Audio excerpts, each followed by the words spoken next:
हरिहंत सिद्ध सूरी उपाध्याय साधु सर्व अर्थ के प्रकाशी मांगलिक उपकारी है।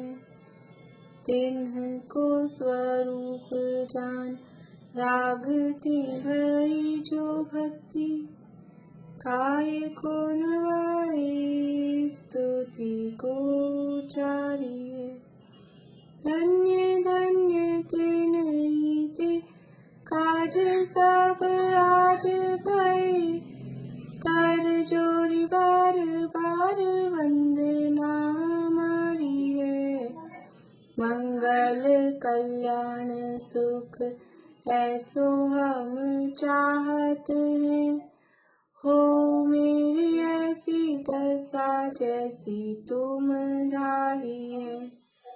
हो मेरी ऐसी दशा जैसी तुम धारी है। मंगलमय मंगल करण रीत राग विज्ञान नमो ताहि जाते भई अरहंतादि महान। करि मंगल करि हो महा ग्रंथ करण को काज। जाते मिले समाज सब पावे निज पद राज। इस भव तरु का मूल एक जानहु मिथ्या भाव। ताको करि निर्मूल अब करिए मोक्ष उपाय। करिए मोक्ष उपाय। मोक्ष मार्ग प्रकाशक में 7वां अधिकार निश्चयभासी का प्रकरण अपना चल रहा है। और निश्चयभासी की जो वस्तु के स्वरूप के संबंध में मान्यताएं थी, उन विपरीत मान्यताओं के बाद में मोक्ष मार्ग के संबंध में जो विपरीतताएं हैं उसकी चर्चा यहाँ पंडित जी साहब कर रहे हैं। और उसकी जो मान्यता है वो विपरीत क्यों है उनको सिद्ध कर रहे हैं। शास्त्र में शुद्ध चिंतन करने का उपदेश क्यों दिया। आप शुद्ध चिंतन करने का निषेध कर रहे हो तो वो पूछता है कि शास्त्र में शुद्ध चिंतन करने का उपदेश क्यों दिया है।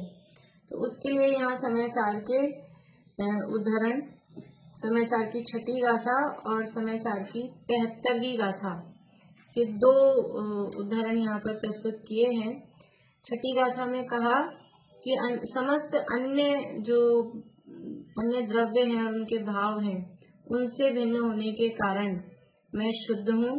और यहाँ 73वीं गाथा में कहा कि सकल कारक चक्र की प्रक्रिया से पार होने के कारण जो निर्मल अनुभूति मात्र है वह मैं हूँ, ऐसा मैं शुद्ध हूँ। तो दोनों में ही क्या कहा, भेद का निषेध किया। दोनों में वहां पर भी भेद होने से अशुद्धता आती है, भेद का निषेध किया। और समझ लीजिए यहाँ जो 73वीं गाथा की बात है वहां पर्याय का भी निषेध किया। सकल कारक चक्र की प्रक्रिया, तो कारकों के भेद, कर्ता कर्म करण संप्रदान अपादान अधिकरण, ऐसे कारकों के भेद को निषेध किया। उससे मैं पार हूँ, उससे रहित हूँ।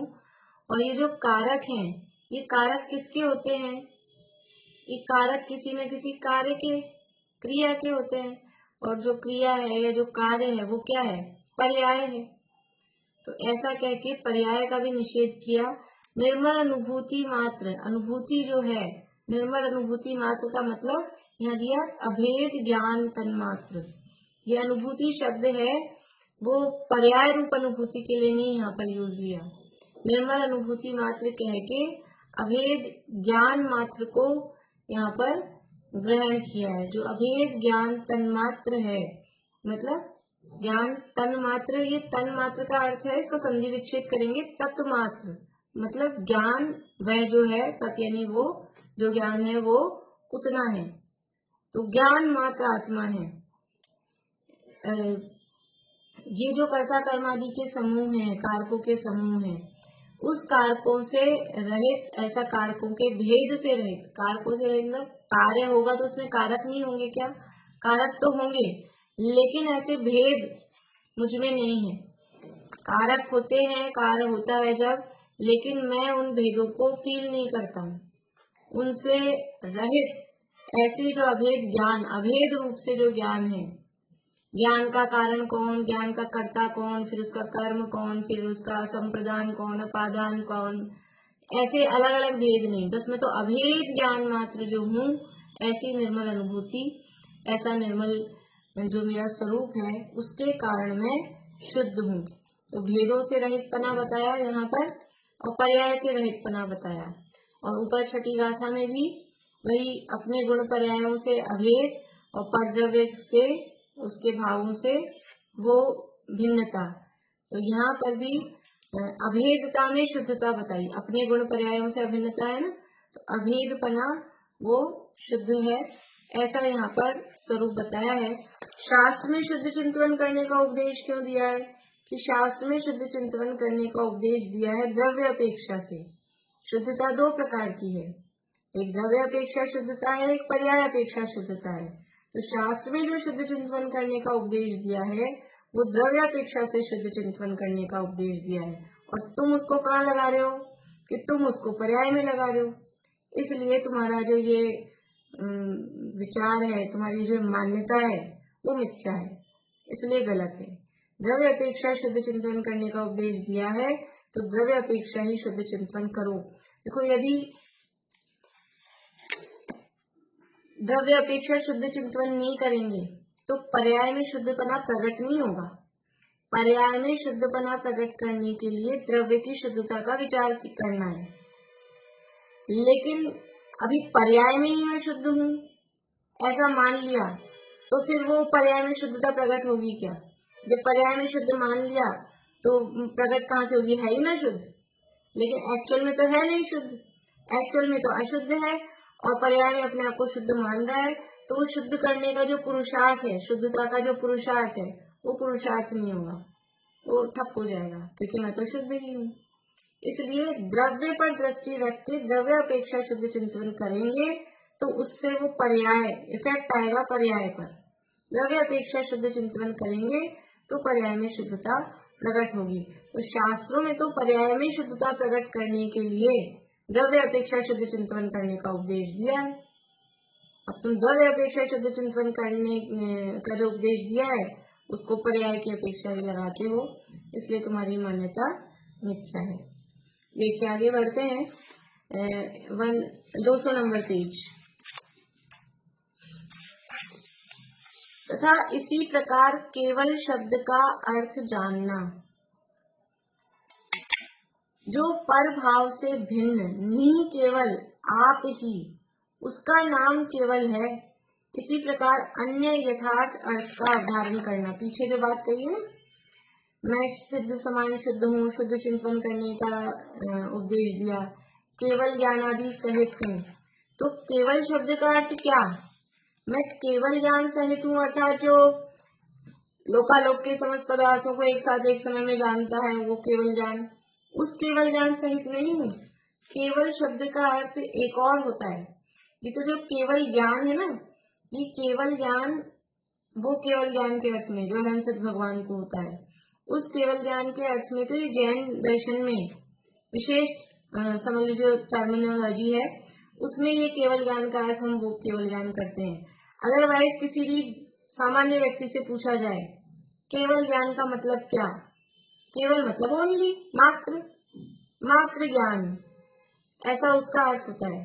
तो यहाँ करें इसी प्रकार केवल शब्द का अर्थ जानना, जो पर भाव से भिन्न नहीं केवल, नहीं केवल मतलब मात्र, उतना ही, केवल मतलब यहाँ मात्र, नहीं केवल आप ही, उसका नाम केवल है। तो मैं केवल ज्ञान स्वरूप हूँ, मैं मात्र ज्ञान स्वरूप हूँ, ज्ञान के अलावा कुछ नहीं। आत्मा ज्ञानम स्वयं ज्ञानम ज्ञानात अन्यतरोति किम। आत्मा ज्ञान है और ज्ञान आत्मा है, बस मैं मात्र ज्ञान स्वरूप हूँ। अब वो मात्र ज्ञान स्वरूप भी क्यों कहा? क्योंकि हमें वहां जो ज्ञान स्वरूप, जब भी आत्मा का ज्ञाता स्वरूप बताया जाता है तो ज्ञाता स्वरूप बता के कर्तृत्व का निषेध किया जाता है। मैं मात्र ज्ञान स्वरूप हूँ, मतलब कि मैं किसी का करने धरने वाला नहीं हूँ, केवल ज्ञान मेरा काम है, मात्र जानना मेरा काम। शुद्धात्म है मेरा नाम, मात्र जानना, मात्र जानना, ये केवल ज्ञान। ये ज्ञान के अलावा कुछ नहीं करता। क्या करते हैं ज्ञान के अलावा? क्या करते हैं? रोटी तो खाते हैं, रोटी तो बनाते हैं, कि कुछ नहीं करते, केवल जानते हैं। दिन में तो पढ़ा था, रोटी कौन बना रहा है? कौन बना रहा है? बोलो पारुल, कौन बनाता है रोटी? मैं नहीं, कौन बनाता है? दिन के हिसाब से बताओ, रोटी किसने बनाई? दो तरह के कारण बताए थे, एक उपादान, एक निमित्त। हाँ, तो उपादान कौन है? किसने बनाई रोटी? उपादान तो उपादान तो गेहूं। हाँ हाँ, तो रोटी किसने बनाई? कार्य किससे होता है? कार्य का असली कारण होता है उपादान कारण। तो रोटी किसने बनाई? कि रोटी तो गेहूं ने बनाई, आटे ने बनाई, रोटी तो उससे बनी है ना। हमने क्या किया कि हमने जाना कि अभी ये सूखा आटा था, अभी ऐसा गूंथ के ऐसा हो गया है, अभी रोटी टेढ़ी बन जाए तो हम जानते हैं, गोल बन जाए तो हम जानते हैं, और जल जाती है तो हम जानते हैं अच्छी बढ़िया परफेक्ट बनती है, तो भी हम उसको बनाने वाले नहीं है। जिस आटे में जैसी रोटी बनने की योग्यता होती है वो वैसा ही बनता है। कभी कभी रोटी फूट जाती है तो वो एक चिठी चिठी हो जाती है। हम बनाते हैं तो सारी रोटियां एक सी बननी चाहिए, सब बढ़िया बिल्कुल सॉफ्ट बराबर। लेकिन कभी कैसी बनती, कभी कैसी बनती, कभी गड़बड़ हो जाती, टेढ़ी मेढ़ी हो जाती। तवे पे डालते हैं ना तो कभी कभी वो उचक जाती है बीच में से। क्यों हो जाती है? कि जिस रोटी में बिगड़ने की योग्यता है वो ऐसे उसमें सल पड़ जाएगा कि उचक जाएगी, हो जाता है। इसलिए उस रोटी का कर्ता कौन है? वो खुद स्वयं, जैसी उसमें उपादान उसकी जैसी बनने की योग्यता थी। तो हम क्या है? मात्र ज्ञाता। ज्ञानात अन्यत करोति किम। कोई भी चीज बनाए करें, जो भी काम करते हैं, ये तो अपना लेडीज का डिपार्टमेंट है ना, इसलिए खाने पीने की वो समझ में आती है। जो भी काम कर रहे हैं, क्या कर रहे हैं उसमें जानने के अलावा करते क्या है? आत्मा ज्ञान के अलावा कुछ कर ही नहीं सकता। आत्मा के पास हाथ पांव है क्या? हाथ पांव है क्या? ये हाथ पांव किसके हैं? ये आत्मा के नहीं है। आत्मा के हाथ कौन से हैं? आत्मा के हाथ कौन से हैं? ज्ञान और दर्शन, यही हाथ है आत्मा के, और दूसरे कोई हाथ नहीं है। ये दो हाथ हैं, ज्ञान और दर्शन। जानो और देखो, मस्त रहो। तो आत्मा ये नहीं, केवल मैं केवल ज्ञान स्वरूप हूँ, मैं मात्र ज्ञान स्वरूप हूँ, ऐसा अपने ज्ञान स्वभाव का चिंतन करें। केवल जानने के अलावा कुछ नहीं करता। ये जो ऐसे भावना दी है ना, वो सब समय सार के कलशों के ही है। आत्मा ज्ञानम स्वयं ज्ञानम, ज्ञानात अन्यत करोति किम। ज्ञान के अलावा करेगा क्या? कुछ नहीं कर सकता। मैं ऐसा कर दूंगा, वैसा कर दूंगा, मैं बच्चों को पढ़ा लिखा के ये बना देंगे, वो बना देंगे, हम ऐसा कर देंगे, ये कुछ नहीं। जिसकी जैसी योग्यता होती है वो अपने हिसाब से बनता है। कौन किसको करेगा? कौन किसको करेगा? भरत जी ने सब बच्चों को अच्छे संस्कार दिए, और एक मारीची को अच्छे नहीं दिए, बिगाड़ दिया उसको, मारीची को। कि कौन किसको करे? कौन किसको करे? कोई किसी को नहीं करता। अगर वो ऐसा विचार करते ना, कि उनको कितनी गिल्टी फील नहीं होती, अंदर से शर्म नहीं आती आदिनाथ भगवान को? मेरा पोता तीर्थंकर का, और चक्रवर्ती भरत सोचते मेरा बेटा, और ऐसा काम कर रहा है नालायकी का। दादाजी के विरुद्ध भी खड़ा हो गया मोर्चा लेके। कि वो जानते हैं कि हम केवल जान सकते हैं, कोई किसी को कर नहीं सकता। जानने के अलावा कुछ नहीं कर सकते। एक ही परिवार में से कोई नरक में जा रहा है, कोई स्वर्ग में जा रहा है, कोई मोक्ष जा रहा है, तो कैसा लगता होगा उनको? इंद्रजीत और कुंभकर्ण को कैसा लगता होगा हमारे पिताजी नरक जा रहे हैं? मंदोदरी को कैसा लगता होगा मेरे पति नरक जा रहे हैं, मैं स्वर्ग जा रही हूँ, वो मोक्ष चले गए, बेटे मोक्ष चले गए। कि कोई किसी को कुछ नहीं कर सकता। मतलब ये पुराणों की बातें पढ़ के, ये जो सिद्धांत है ना, ये सिद्धांतों की एप्लीकेशन हमको वो पुराणों के माध्यम से, भूतकाल में जो घटनाएं घटी उसके माध्यम से समझ में आती है, और उससे अपने को अपने जीवन में समता रखने की प्रेरणा मिलती है। क्योंकि ऐसा होता है, उपदेश की भाषा में ऐसे ही कहा जाएगा, बच्चों को अच्छे संस्कार दो, ऐसा करो, ऐसा करो, ऐसा करो। लेकिन फिर भी वो कहना तो मानते नहीं है, कहना मानते नहीं है, तो यहाँ बहुत उथल पुथल होती है, वह अपने हिसाब से चलते ही नहीं है। तो यहाँ बहुत, यहाँ ऐसी हो जाती है, आग लगती रहती है, क्यों नहीं मान रहे, क्यों नहीं सुन रहे, संस्कार देने चाहिए हमको। लेकिन कौन किसको संस्कार दे? तो ये पानी पड़ता है ना, तब शांति आती है कि हमने अपना कर्तव्य किया, आदिनाथ ने, भरत जी ने अपना कर्तव्य किया, और फिर भी उसको बिगड़ना था तो बिगड़ा। एक कूड़ा कूड़ी सागर कैसे घूमता, नहीं तो उसको बिगड़ना था तो बिगड़ा। तो ये विचार करके समता आती है, शांति आती है। ज्ञान के अलावा कुछ नहीं कर सकते, कोई किसी को कुछ नहीं कर सकता। तो केवल शब्द का अर्थ क्या है कि पर भाव से भिन्न, नहीं केवल मतलब आप ही, नहीं केवल, मात्र आप, ज्ञान मात्र, ज्ञान ज्ञान ज्ञान, बस उसका नाम केवल है, केवल, ओनली, मात्र। इसी प्रकार अन्य यथार्थ अर्थ का अवधारण करना, इसी तरह से जो भी बातें कही है ना, राग आदि से रहित होने की बात कही, कि कर्म नो कर्म से रहित होने की बात कही, तो वो सब द्रव्य अपेक्षा से कही है। ये सारी बातें वहां अप्लाई होंगी। केवल ज्ञान स्वरूपी हूँ तो ये भी द्रव्य, मात्र ज्ञान स्वरूप हूँ, ऐसा द्रव्य अपेक्षा बात कही है, उनको पर्याय में लगाते हो, ये गलत है। यथार्थ अर्थ धारण करो, जो चीज जिस अपेक्षा से कही गई है उसको उसी अपेक्षा से समझना चाहिए। पर्याय अपेक्षा शुद्धपना मानने से तथा अपने को होना चाहिए, अपने को केवली मानने से महाविपरीतता होती है। पर्याय अपेक्षा अपने को अभी शुद्ध मान रहे हैं तो क्या होगा कि कभी शुद्ध नहीं हो पाएगा। जो अपने को अभी शुद्ध मान रहा है वो कब शुद्ध होगा, तुम शुद्धि होगी, वो कभी शुद्ध नहीं हो पाएगा। और अपने को केवली मान रहा है, अभी छद्मस्त है, अल्पज्ञानी है और केवली मान रहा है, महाविपरीतता होती है। ये तो अपने को केवली मानना मतलब अपने को पर्याय मानना। मैं वर्तमान में केवल ज्ञानी हूँ, केवली हूँ, मतलब क्या हुआ, केवल ज्ञानी भगवान, केवली भगवान, ये क्या है, आत्मा की अवस्था ही तो है, पर्याय तो है।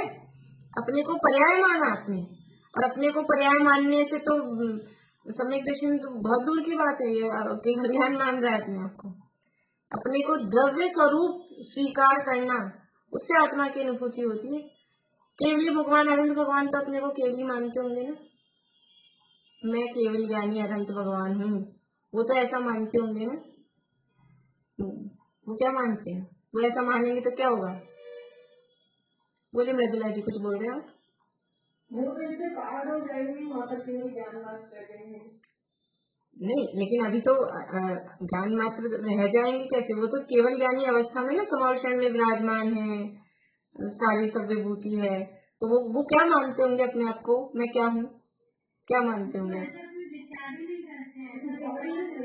हाँ, अच्छी बात है, विचार नहीं है, निर्विकल्प दशा है, लेकिन श्रद्धा में कुछ तो मान्यता होती होगी। अपन सपोज अपन सोचें, विचारें, वो मानते हैं, उनकी श्रद्धा के हिसाब से कुछ ना कुछ मान्यता तो वो तो रहेगी ना। तो क्या मानते हैं अपने आप को, हाँ, केवल ज्ञानी माने तो मिथ्यादृष्टि हो जाए, होंगे नहीं, तो अपन सपोज करने वाली बात है। यदि वो ऐसा माने कि मैं केवल ज्ञानी हूँ, तो अपने आप को पर्याय माना, मैं केवल ज्ञानी हूँ ऐसा माना तो अपने आप को पर्याय माना, और मैं अपने आप को पर्याय मानना, इसका नाम मिथ्यात्व है, मिथ्या दृष्टि हो जाएगी। इसलिए केवल ज्ञानी भगवान भी अपने आप को केवल ज्ञानी नहीं मानते, तू अपने आप को केवल ज्ञानी मान रहा है तो ये क्या होगा, ये कैसे महाविपरीतता होती है। सम्यक दृष्टि अपने आप को कहते हैं, गुरु वो युगल जी के प्रवचन आप लोगों ने सुने हो, तो क्या बोलते हैं, सम्यक दर्शन की पर्याय, वो ये नहीं कहती कि मैं सम्यक दर्शन हूँ, वरना अभी नहीं, अभी वो सुनती है। पूर्णिमा आंटी ने सुने होंगे, निशा आंटी आपने नहीं सुने युगल जी के प्रवचन, सुने हैं पहले, क्या कहते हैं, सम्यक दर्शन की पर्याय ये नहीं कहती कि मैं सम्यक दर्शन हूँ, वो कहती है मैं ध्रुव हूँ, मैं ध्रुव हूँ। वो उसका डायलॉग क्या होता है, उसका बोल क्या होता है, वो कहती है मैं ध्रुव हूँ। वो ऐसा उदाहरण भी देते थे कि वो पत्नी होती है ना, पत्नी वो पति के स्वर में बोलती है, उसे पूछो कि तुम कौन हो, कि वो है ना वो खुद का परिचय नहीं देगी कि मैं ये हूँ, वो पति से अपना परिचय देती है। तो सम्यक दर्शन की पर्याय, वो स्त्रीलिंग है पर्याय, वो अपना परिचय कैसे देती है? वो ये बोले कि मैं सम्यक दर्शन हूँ तो मिथ्यात्व है, मिथ्या दर्शन हो गया। बोलती मैं ध्रुव हूँ, तो सम्यक दर्शन की पर्याय का स्वर ये होता है कि मैं ध्रुव हूँ। तो यहाँ तो सम्यक दर्शन नहीं होगा, तुम केवल ज्ञानी अपने आप को मान रहे हो और फिर पर्याय स्वरूप मान रहे हो, मिथ्या दृष्टि हो। केवल ज्ञानी भी, कोई भी ज्ञानी जीव है, वो पर्याय से अपना स्वरूप नहीं मानता, वो द्रव्य से ही अपना परिचय देता है। जब परिचय देगी पर्याय ही, परिचय देना मतलब बोल, ये जो काम है, ये अनुभव का काम, वेदन का काम, ये सब होगा पर्याय में। लेकिन वो देवी किस तरफ से, उसकी नजर कहाँ है, किसको देख के अपना परिचय दे रही है? ये द्रव्य को देख के अपना परिचय देती है। तो पर्याय में अपने आप को ये केवल ज्ञानी मानना, ये महाविपरीतता है। हाँ पर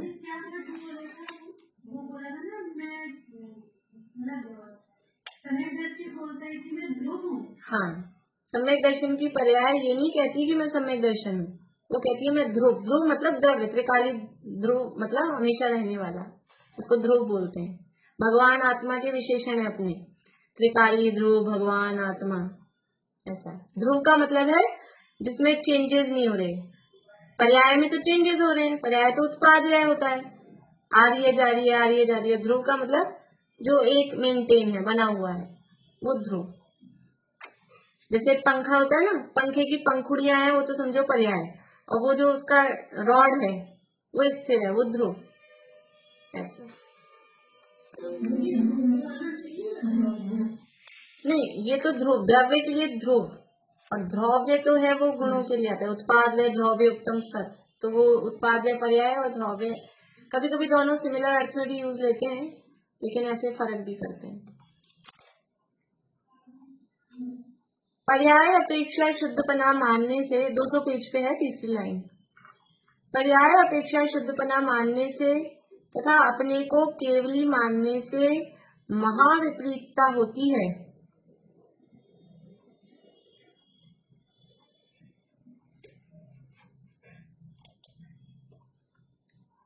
इसलिए अपने को द्रव्य पर्याय रूप अवलोकन करना। कैसा देखना अपने को? द्रव्य पर्याय रूप, और द्रव्य में क्या स्वरूप है, द्रव्य अपेक्षा से क्या स्वरूप है, और पर्याय अपेक्षा से क्या स्वरूप है।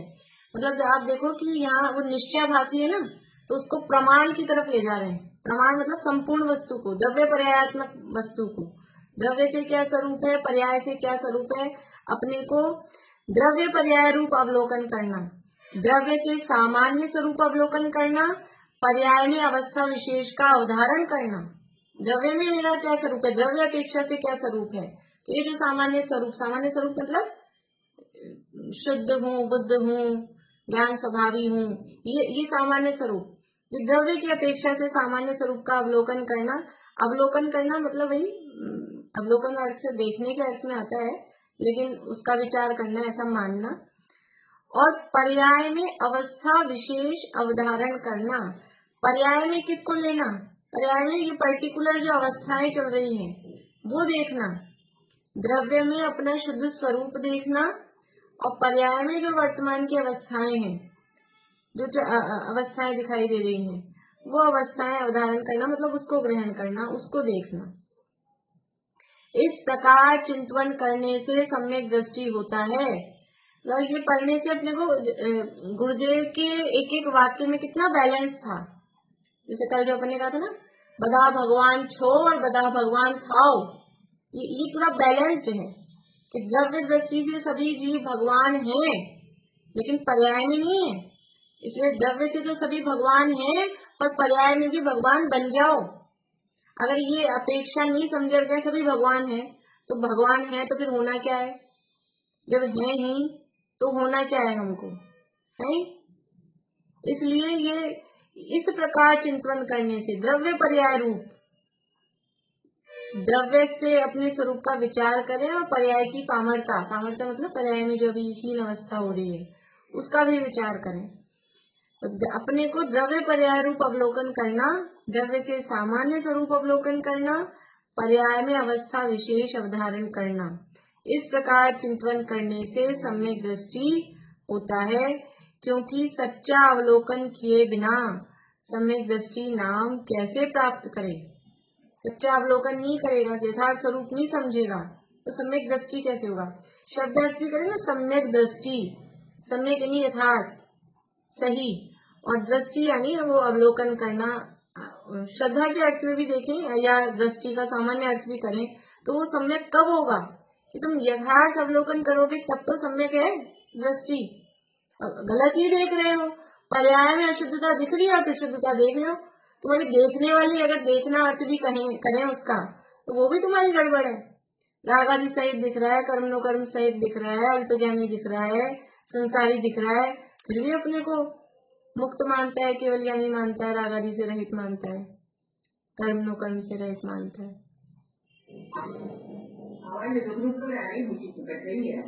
कटरी है, नहीं है, कभी तक सही नहीं हुआ। रुकिए 1 मिनट के लिए, फिर बंद होगा ना बीच में, 1 सेकेंड।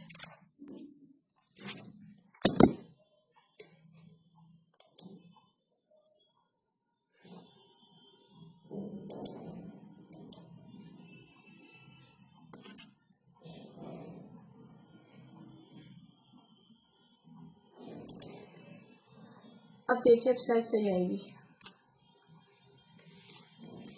तो इस प्रकार चिंतन करने से सम्यक दृष्टि होता है, क्योंकि सच्चा अवलोकन किए बिना सम्यक दृष्टि नाम कैसे प्राप्त करे। तो उसके चिंतन में क्या गड़बड़ी थी वो बताई, और क्या सही चिंतन करना है, दोनों बातें बताई। क्या गड़बड़ है वो भी बताई, और क्या चिंतन करना है, सही क्या है वो भी बताया कि किस प्रकार से चिंतन करना है वो बताया। देखिए अब है निश्चयाभासी की स्वच्छंदता और उसका निषेध। निश्चयाभासी की स्वच्छंदता कैसे है, बोलिए ज्योति।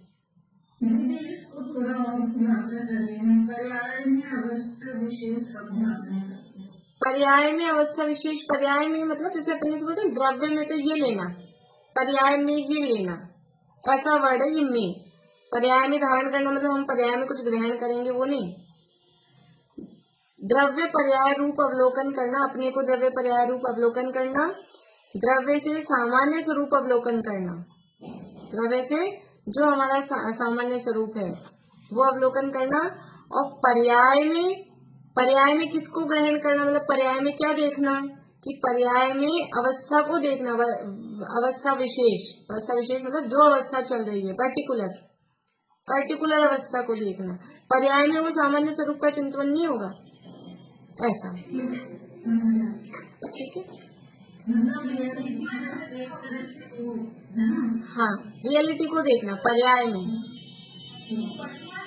वर्तमान अवस्था। तो अवस्था विशेष अवधारण करना, पर्याय में अवस्था विशेष अवधारण करना मतलब पर्याय में जो अभी अवस्था चल रही है, विशेष पर्टिकुलर, अभी जो पर्टिकुलर अवस्था चल रही है उसको देखना। और द्रव्य में सामान्य स्वरूप, जो सामान्य स्वरूप है, वर्तमान नहीं, द्रव्य की तरफ से देखना है तो अकालिक, और पर्याय में देखना है वर्तमान को, ऐसा वो अवस्था विशेष को अवधारण करना। तब ये जब ऐसा चिंतन करेगा यथार्थ, तब सम्यक दृष्टि होगा। लेकिन पर्याय पर दृष्टि करेगा, ठीक है, आपने कहा कि पर्याय में अशुद्धता है तो उसको देखो, तो अशुद्धता का चिंतन करने से शुद्धता प्रकट नहीं होगी। पर्याय को देखना है, पर्याय को क्या देखना है कि वर्तमान पर्याय में अशुद्धता है, ये देखना, अवलोकन करना। लेकिन उस अशुद्ध पर्याय पर दृष्टि नहीं रखना, उसकी श्रद्धा नहीं करना। उस पर अगर श्रद्धा करेंगे, उसी को देखते रहेंगे, तो भी शुद्धता प्रकट नहीं होगी। पर्याय में शुद्धि मान लेंगे तो भी शुद्धता प्रकट नहीं होगी, और पर्याय को अशुद्ध मान के अशुद्धि देखते रहे, पर्याय को ही देखते रहे, तो भी शुद्धता प्रकट नहीं होगी। तो पर्याय की अशुद्धता देखना, हाँ बोलिए। लेकिन हम देखेंगे नहीं तो वो ठीक है, तो उसकी तरफ देखना। हाँ तो देख लिया ना, देख कर फिर किसको देखते रहना, देख लिया गंदगी है, उसके बाद में श्रद्धा, वो देखते रहना, वो श्रद्धा किसकी करना पर्याय में अशुद्धता देख ली, लेकिन स्वीकार क्या करना है कि द्रव्य से तो मैं शुद्ध हूँ, ये अभी अशुद्धता हुई है।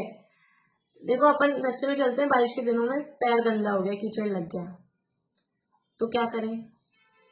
अशुद्धता देखें कि नहीं देखें? कि मैं मेरे तो पैर का स्वरूप थोड़ी ना, कीचड़ तो ऊपर से लगा है, अलग से लगा है, मेरा तो पैर अंदर तो शुद्ध ही है। ऐसा नहीं, अभी अशुद्धता को भी स्वीकार करना पड़ेगा।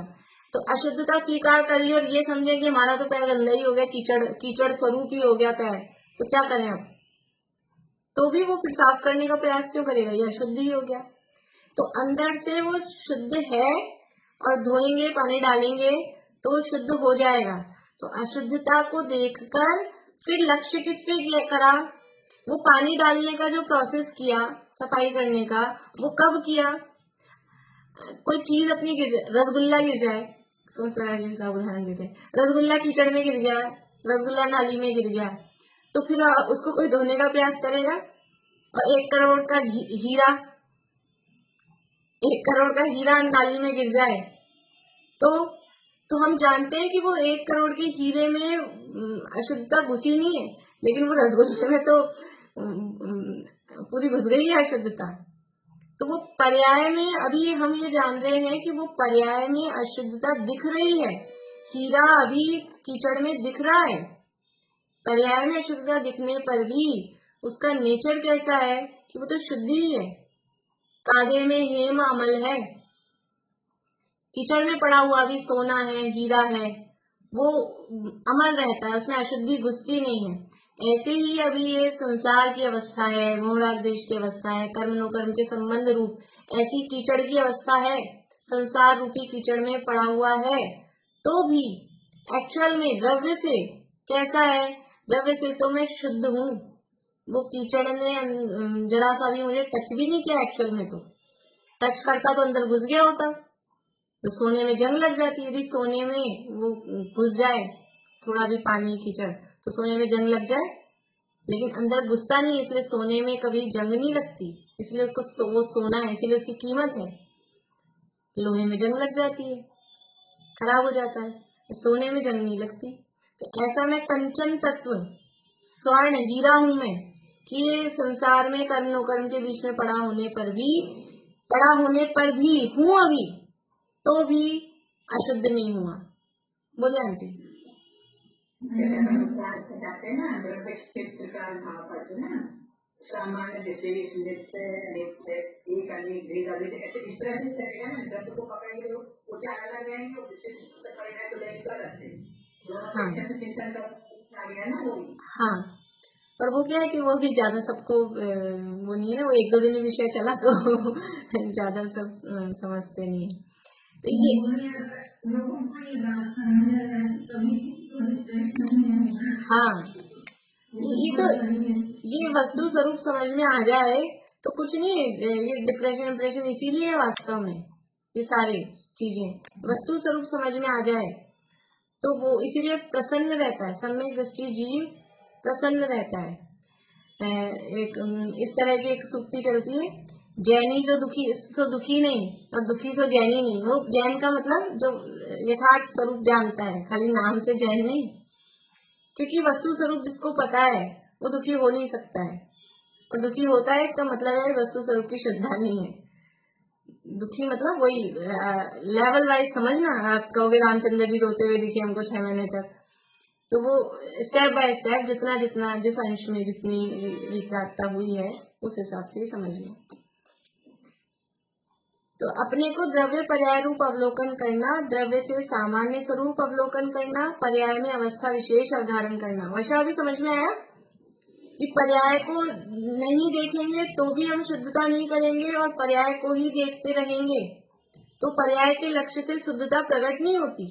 लक्ष्य करना पड़ता है द्रव्य का, दृष्टि में नजर में वो रहता है, तब जाके वो पर्याय में शुद्धता का जो कार्यक्रम है, वो जो प्रोसेस है वो होता है। ऐसा देखिए, थोड़ा सा पढ़ लेते हैं, नया टॉपिक चालू हो रहा है। निश्चयाभासी की स्वच्छंदता और उसका निषेध। निश्चयाभासी की स्वच्छंदता, स्वच्छंदता समझ में आता है? एक शब्द होता है स्वतंत्रता और एक शब्द होता है स्वच्छंदता। स्वतंत्रता तो अच्छी चीज है, स्वतंत्रता होनी चाहिए, लेकिन स्वच्छंदता नहीं होनी चाहिए। पहले हम पाठशाला में पढ़ते थे तो एक डायरी ऐसी बना रखी थी हमने, अभी भी है मेरे पास, मतलब ऐसे ऐसे वाक्य लिखते थे उसमें, और जो हमारे सर चेक करते थे तो वो भी जब चेक करने के बाद जैसे मैम गुड वेरी गुड ये देती है ना, वैसे कोई वाक्य लिख के देते थे। तो वो एक वाक्य याद है मुझे अभी भी, ऐसी स्वतंत्रता किस काम की जो व्यक्ति को स्वच्छंद बना दे। ऐसी स्वतंत्रता किस काम की जो व्यक्ति को स्वच्छंद बना दे। स्वतंत्रता होनी चाहिए लेकिन स्वच्छंदता नहीं। स्वच्छंदता का मतलब है कि कोई कंट्रोल ही नहीं है। हमें अपना काम करने की, अपनी बात रखने की, अपने हिसाब से चलने की उतनी हमको स्वतंत्रता होनी चाहिए, लेकिन हम स्वच्छंद हो जाएं, कुछ भी करें, वो नहीं। तो स्वतंत्रता वो अच्छी चीज है, लेकिन स्वतंत्रता का मिसयूज वो स्वच्छंदता है। स्वतंत्रता का दुरुपयोग करना वो स्वच्छंदता है। तो निश्चयाभासी को ये सब बताया, शुद्ध समान हूँ, शुद्ध हूँ, द्रव्य अपेक्षा ही चिंतन करने का शास्त्र में कहा था। उसने अपेक्षा तो हटा दी और शुद्ध हूँ, बुद्ध हूँ और ये सारी बातें पढ़ी। तो क्या हुआ कि उसने उसका मिसयूज किया और वो क्या हो गया, स्वच्छंद हो गया। तो उसकी क्या स्वच्छंदता है और उसका फिर निषेध भी साथ के साथ में पंडित जी साहब करते जा रहे हैं। देखिए, तथा मोक्ष मार्ग तो रागादि मिटाने का श्रद्धा ज्ञान आचरण करना है, वह तो विचार ही नहीं है। अपने शुद्ध अनुभव में ही अपने को सम्यक दृष्टि मानकर अन्य सर्व साधनों का निषेध करता है। मोक्ष मार्ग किसे कहते हैं? मोक्ष मार्ग में देखिए यहाँ पे भी ये परिभाषा रागादि की अपेक्षा से दी है मोक्ष मार्ग की। पीछे भी एक जगह आई थी, कुछ शब्द आगे नहीं कहीं दी है। ये देखिए 213 नंबर पेज पे, यानी ये टोडोमल साहब ने सम्यक दर्शन ज्ञान चरित्र की परिभाषा ये अपनी अलग दी है। अपनी अलग मतलब कोई शास्त्रों से अलग, विरुद्ध नहीं, लेकिन अलग टाइप से दी है।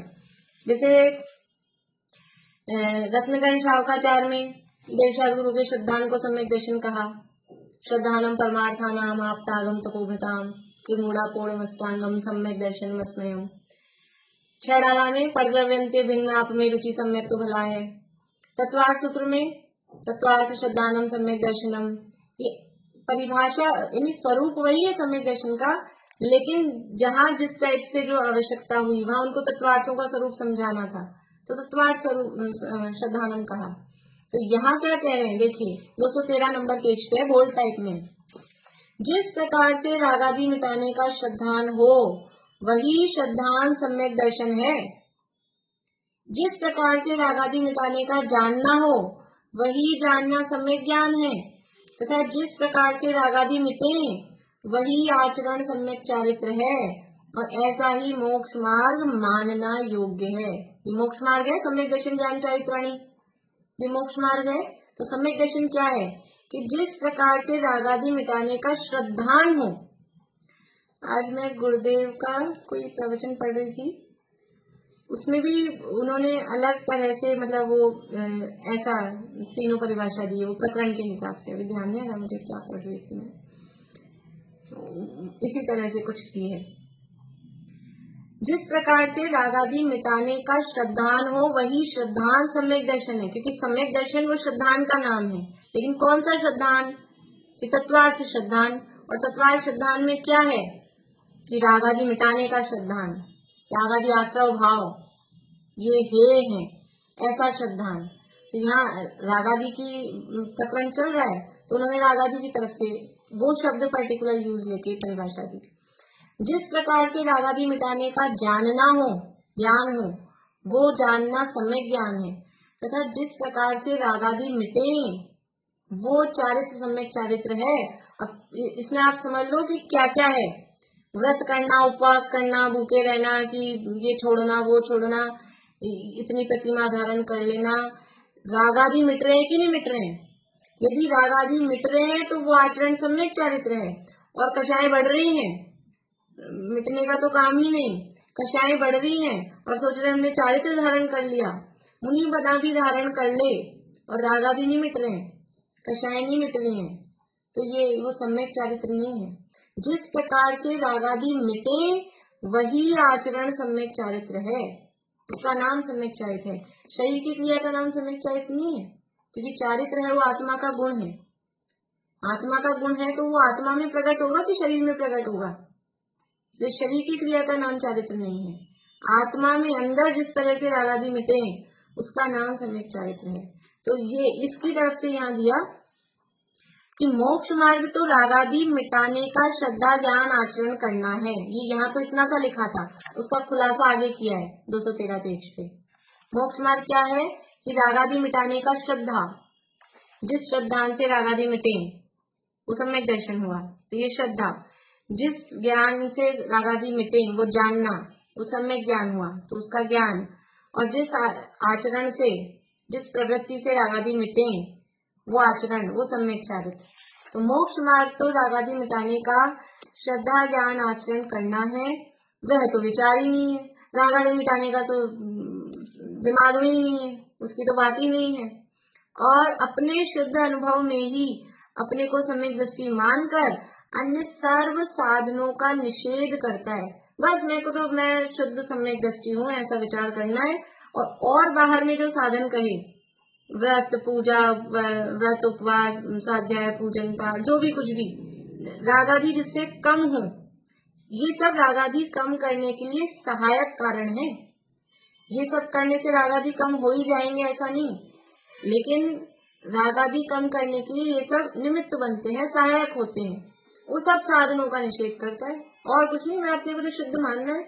अभी आ गया है ना, फिर आलू खाओ प्याज खाओ कुछ भी करो, क्या फर्क पड़ता है, मैं तो शुद्ध हूँ। ऐसा ये स्वच्छंदता, रात में खाओ दिन में खाओ, और देख के चलने की जरूरत है। जीव कभी मरता ही नहीं, और आपने 2-3 दिन पहले बता ही दिया था सूक्ष्म जीव होते हैं उनकी तो हिंसा ही नहीं होती। और बता देंगे कि प्राणी अपनी आयु से जीवित रहते हैं, आयु से मरते हैं, तो कौन किसको मारता है, सब आज बताया था ना, आयु प्राण है, तो सब अपने अपने प्राणों से जी रहे हैं, मर रहे हैं, कौन किसको मार रहा है। ये स्वच्छंदता है, ये स्वच्छंदता है। तो मोक्ष मार्ग तो रागादि मिटाने का श्रद्धा ज्ञान आचरण करना है, वह तो विचार ही नहीं है। अपने शुद्ध अनुभव में ही अपने को सम्यक दृष्टि मानकर अन्य सर्व साधनों का निषेध करता है। ये तो अभी भूमिका की लाइनें हैं, अभी पॉइंट सब चालू होंगे। ये अभी ये पहला पॉइंट है, शास्त्राभ्यास करना निरर्थक बतलाता है, ये स्वच्छंदता के पॉइंट्स। तो कल से शुरू करेंगे अपन ये पॉइंट्स। तो जो भी काम है वो सब कामों को बेकार बताता है, इसमें तो शुद्ध हो, अपने शुद्ध स्वरूप का चिंतन करना और क्या करना है, ऐसा। कल से शुरू करेंगे ये आगे के पॉइंट, फिर अभी देर हो जाती है बाद में।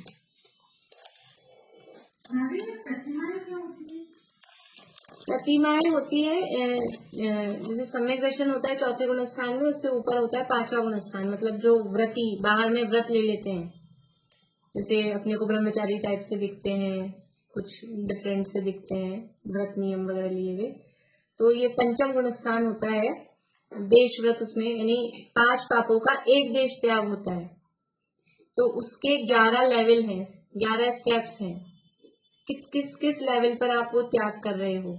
तो केवल दर्शन की विशुद्धि है, सम्यक दर्शन ग्रहण किया है, और सामान्य रूप से जो पंचगुण स्थान का सबसे सामान्य जो पालन है बाहर में वो कर रहे हैं, तो वो पहली प्रतिमा।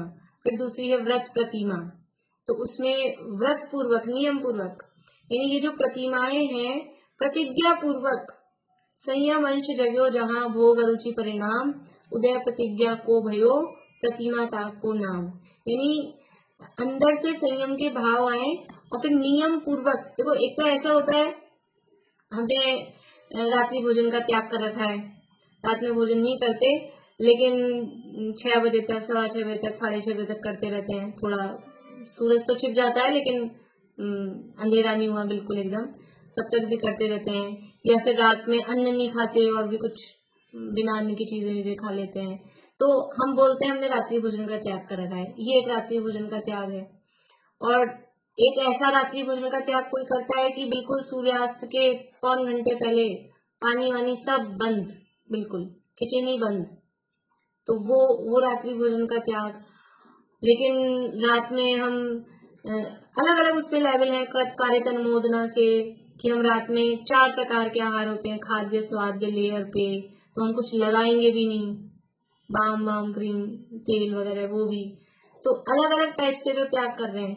तो ऐसे रात्रि भोजन त्याग प्रतिमा आती है 5वें गुण स्थान में, तो उसमें वो जो रात्रि भोजन का त्याग होगा वो बिल्कुल एक्सट्रीम लेवल पे, कि कृत कारित अनुमोदना से, ना खुद करेंगे ना दूसरे को कराएंगे, ना करते हुए की अनुमोदना करेंगे किसी भी तरह से, और भी उसमें आचरण में बारीकियां होती है, तो वो उस तरह का मतलब पूरा पालन। जैसे रात्रि भोजन का हमारा त्याग होता है, लेकिन रात में दूध पीते हैं मान लो, तो वो चीनी के डब्बे पे रोटी बनाते बनाते चीनी का डब्बा उठा लिया, उससे आधी काम ले लिया उसमें से निकाल के, और फिर रात में जब दूध पीना है बच्चों को, उसी चीनी के डब्बे में से चीनी डाली, तो वो दोष लगता है। तो अब कौन इतनी बारीकी से पालन करता है कि कौन नहीं करता है। कल्पना बहन जी तो ऐसा कहती है कि रात में आपने ढक्कन खोल दिया ना उसका, जो भी सामान है, तो ही उसमें रात्रि भोजन का दोष है। ढक देना चाहिए रात होने से पहले, और अब नहीं ओपन होना चाहिए। तो वो अलग अलग बारीकियों से, तो इस तरह की बारीकियां हम लोग भी पालन करते हैं, लेकिन हमारी स्थूल होती है। वो पंचम गुण स्थान में ऐसे 11 स्टेप्स हैं, तो वो उतनी बारीकियों से वो पूरा पालन होते हैं। अभी नाम नहीं लिखवा रही हूँ, टाइम हो रहा है। 11 नाम है, मैं भेज दूंगी तुमको फोटो, तो उससे नाम लिख लेना है। ठीक।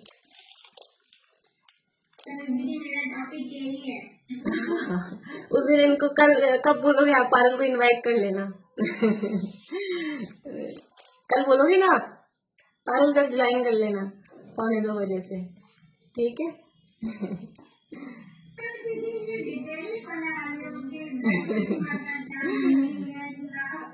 ठीक है ठीक है ठीक है ठीक है, वो डिटेल तो बाद में ही पता लगेगी, मैं नाम भेज दूंगी पारल। हाँ ठीक। जिनवाणी स्थिति बोलते हैं। आजकल आयुषी जी नहीं आ रही है चाची? आयुषी इंडिया आई हुई है,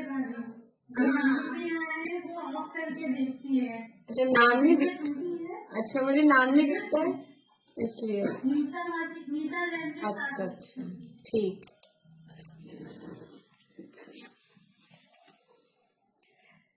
तुम हो अनादि अनंत जिन तुम ही अखंड अनंत हो।